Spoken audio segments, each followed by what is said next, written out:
ამერიკული ფონდების ევროპულით შენაცვლება მმართველი გუნდი ქვეყანაში დესტაბილიზაციის მცდელობაზე საუბრობს. პარლამენტის თავმჯდომარე ბრიტანეთის საგარეო საქმეთა სამინისტროს მიერ გამოცხადებულ საგრანტო კონკურსში კორუფციის ნიშნებს ხედავს. აცხადებს, რომ გრანტი გაყალბებაში არაერთხელ მხილებული ორგანიზაცია ისპედისთვისაა განკუთვნილი.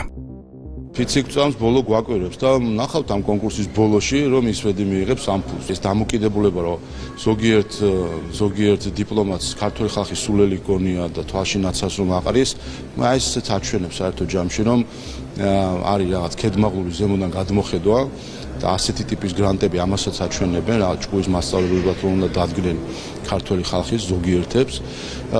ასე რომ, სულელი აქ არავინ არ არის.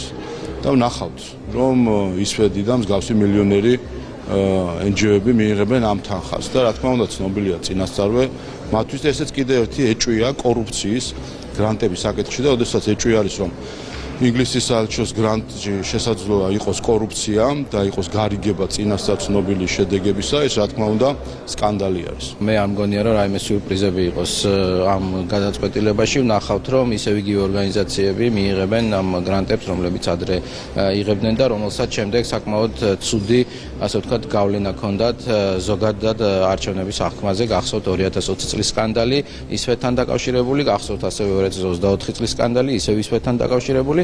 ასე რომ ნახოთ, თუ იმედია, რომ ჩვენმა პარტნიორებმა გაკვეთილები ისწავლეს წარსულის. საფუძვლიანი ეჭვი გვაქვს, რომ ეს არის USAID-ის და NED-ის, ასე ვთქვათ, ფინანსების ჩანაცვლება. როდესაც ჩვენ საუბრობ Deep State-ის გავლენებზე დიდ ბრიტანეთში, ხო, გლობალური ომის პარტიის, მე ყოველთვის ვახსენებ ხოლმე ჩვენ საზოგადოებას ქალბატონი ლის ტრასის ორ ინტერვიუს, ბრიტანეთის პრემიერ-მინისტრი გახდათ ეს ქალბატონი. პირდაპირ აცხადებს, რომ მისი გადადგომის ერთ-ერთი მთავარი მიზეზი იყო ის, რომ Deep State-ი მას არ აძლევდა საშუალებას, რომ გადაწყვეტილებები მიეღო დამოუკიდებლად და Deep State-ს უფრო ღრმად აქვს მისივე თქმით გადგმული ფესვები დიდ ბრიტანეთში, ვიდრე ამერიკის შეერთებულ შტატებში და შესაბამისად ეს Deep State-ის ხელწერაა, რა თქმა უნდა და ჩვენ წინასწარ ვიცით ვიზე არის ეს გრანტები გათვალისწინებული ისევ მდიდარ NGO-ებზე, ისევ ისვედზე, ისევ ლომჯარიაზე, ისევ გიგაურზე და ასე